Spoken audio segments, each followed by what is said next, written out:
موسیٰ علیہ السلام کی جب ولادت ہوئی تو یہ وہ دور تھا کہ جب فرعون کو نجومیوں نے کہا کہ تیرے ہاں ایک بچہ پیدا ہوگا جو تیرا تخت الٹ دے گا، تو جلالت الملک بولے کہ ہم وہ بچہ پیدا ہی نہیں ہونے دیں گے۔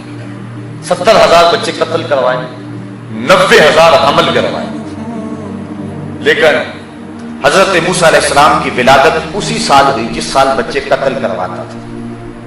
اللہ تعالیٰ نے حضرت موسیٰ علیہ السلام کی والدہ جن کا نام یوحانس بتلایا جاتا ہے ان کے دل میں یہ بات ڈالی کہ ڈرنے کی بات نہیں ہے، تم ایک صندوق تیار کرو اور اس کے بالائی حصے میں سوراخ کرو اور دریا کے سپرد کرو، پھر ہماری قدرت کے تماشے دیکھو۔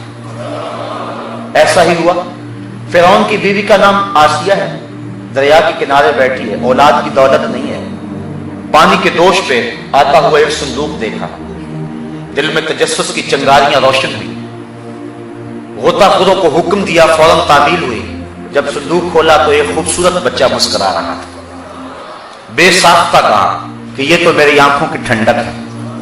فرعون بھی پاس کھڑا تھا، اس کو توفیق نہ ہوئی۔ علماء نے لکھا کہ بعد میں اللہ نے حضرت آسیہ کو ایمان دے دیا، کیونکہ نبی کے ساتھ کیا گیا پیار رائے گا نہیں جاتا۔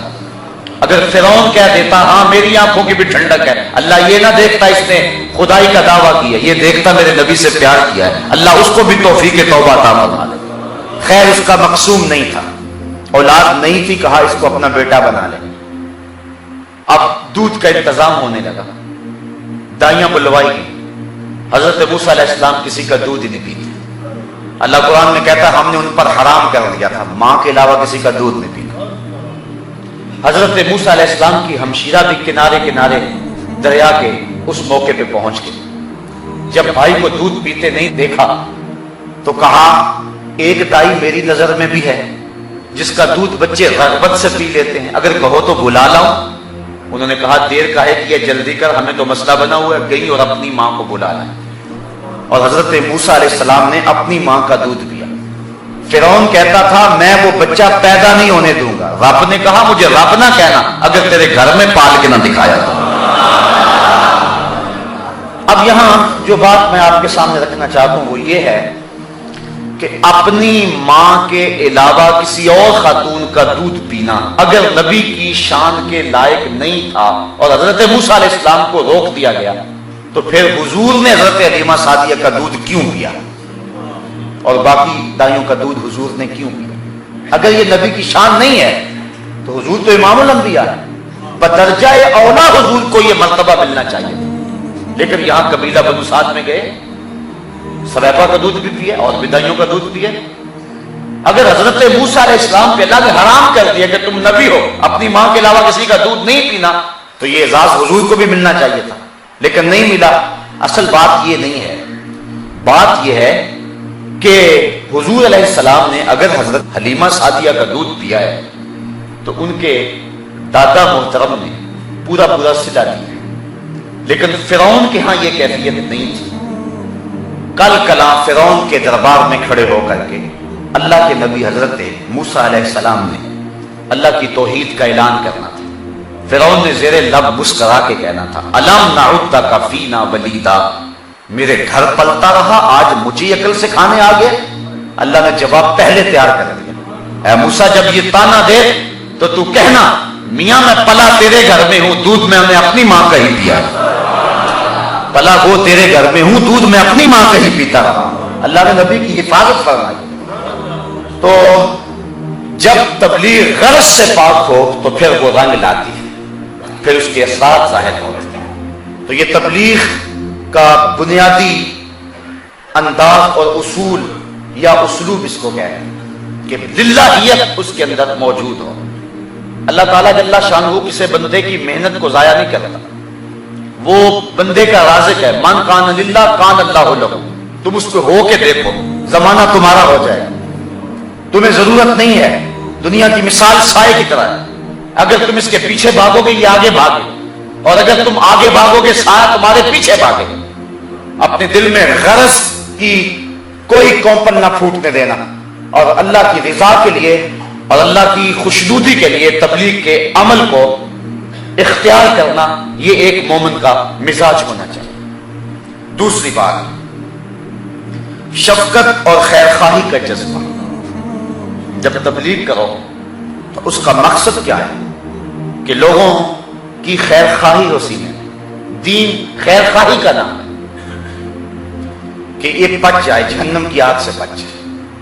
میں اس کو اچھی بات بتا رہا ہوں، اس کی راہ ٹھیک ہو جائے، کوئی اور غرض اور کوئی اور مقصد اور مدعا نہ ہو. حضرت ہود علیہ السلام نے جب اپنی قوم کو تبلیغ کی تو انہوں نے تانا زنی شروع کر دی. حضرت ہود علیہ السلام نے کہا یا قوم لیس بی صفاحۃ ولکنی رسول من رب العالمین ابلغکم رسالات ربی وانا لکم ناصح امین. کہا اے میری قوم میں کوئی بیوقوف تو نہیں کہ تمہیں تبلیغ کر رہا ہوں.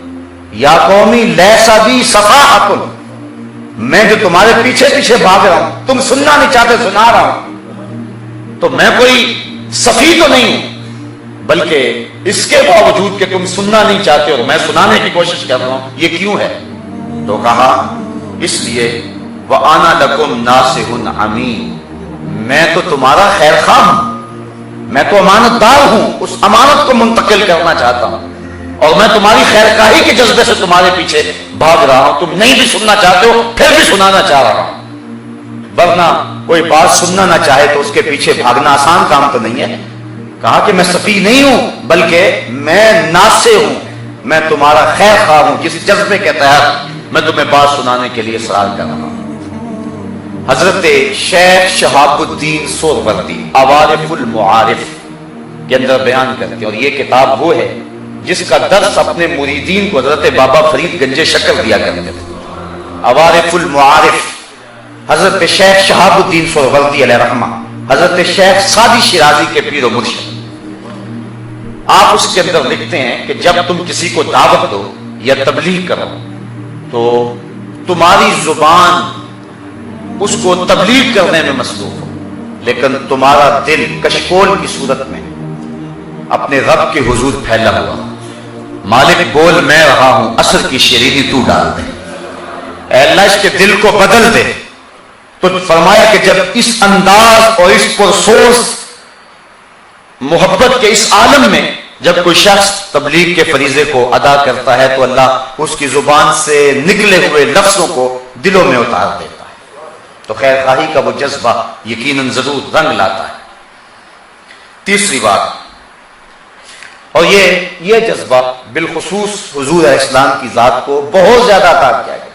جب قرآن نازل ہوا تو حضور نے اس قدر اس کی تبلیغ، بلکہ قرآن اترتا تو حضور جلدی جلدی زبان کو حرکت دیتے. اللہ نے کہا محبوب اتنی بھی جلدی نہ کرو، لا تحرک بہ لسانک. جس رب نے دل میں اتارا ہے وہ زبان پہ بھی لے آئے گا، لیکن حضور جلدی اس لیے کرتے کہ یہ خیر خواہی کی بات ہے جلدی امت تک پہنچ جائے. اللہ تعالیٰ نے ایک دوسرے مقام پہ فرمایا طٰہٰ ما انزلنا علیک القرآن لتشقیٰ. اے 14ویں کے چاند محبوب، ہم نے قرآن اس لیے نازل تو نہیں کیا کہ تم مشقت میں پڑ جاؤ. وَوَضَعْنَا عَنْكَ وِزْرَكَ الَّذِي أَنقَضَ ظَهْرَكَ، ہم نے تمہارا وہ بوجھ اتار دیا. اللہ اکبر. تو یہ حضور علیہ السلام کی شفقت ہے اور خلوص ہے اور امت کے لیے حضور کے جذبے ہیں. بلکہ فرمایا میری مثال ایسے ہے جیسے کسی شخص نے آگ جلائی ہو اور پتنگے آ کے آگ میں گرنا چاہیں اور وہ پیچھے پیچھے کرے اور وہ پھر گرنا چاہیں اور وہ پیچھے پیچھے کرے. کہا یہ میری اور تمہاری مثال ہے. تم جہنم میں چھلانگے مارتے ہو، محمد تمہیں پکڑ پکڑ کے پیچھے ہٹاتا ہے. تو یہ جذبہ اگر ہوگا تو پھر تبلیغ کے اثرات ظاہر ہیں. یہ باتیں میں حضور کی سیرت کے حوالے سے آپ کے سامنے رکھ رہا ہوں، لیکن میں اور آپ ہم سارے دائی اور مبلغ ہیں اور ہم نے یہاں سے اٹھ کے اس فریضے کو سر انجام دینا ہے، نقد ابھی جا کے. اس لیے یہ چیزیں اور یہ جو ضابطے اور یہ جو اصول ہیں اور یہ جو ضوابط ہیں ان کو ذہن میں بٹھاتے چلے جائیں. تیسری بات، نرمی اور سہولت اور دانش مندی کے ساتھ پیغام حق کا ابلاغ کرنا. اور وہ جو آج کی گفتگو کے لیے میں نے آیت کریمہ آپ کے سامنے تلاوت کی ہے اس میں یہی بات بیان کی گئی. ادع الی سبیل ربک، اپنے رب کے راستے کی طرف بلائیے، بالحکمت والموعظۃ الحسنہ، حکمت، دانائی، دانش مندی اور خوبصورت نصیحت کے ساتھ. تمہارے لہجے میں نرمی ہو. فرعون سے بڑا بدبخت کون ہو سکتا ہے اور اللہ سے بڑا طاقتور کون ہو سکتا ہے؟ اور پھر اس کا کلیم، اور کلیم بھی وہ جسے عصا دیا گیا، ایک لمحے میں سانپ بن جائے، ساری رسیوں کو نگل لے لیکن جب فرعون کو تبلیغ کرنے کے لیے اللہ نے حضرت موسیٰ علیہ السلام اور ان کے بھائی حضرت ہارون علیہ السلام کو بھیجا تو ارشاد فرمایا فَقُولَا لَهُ قَوْلًا لَيِّنًا کہ تم دونوں جاؤ اور اس سے نرمی سے بات کرنا، جو خدائی کا دعویٰ کیے ہوئے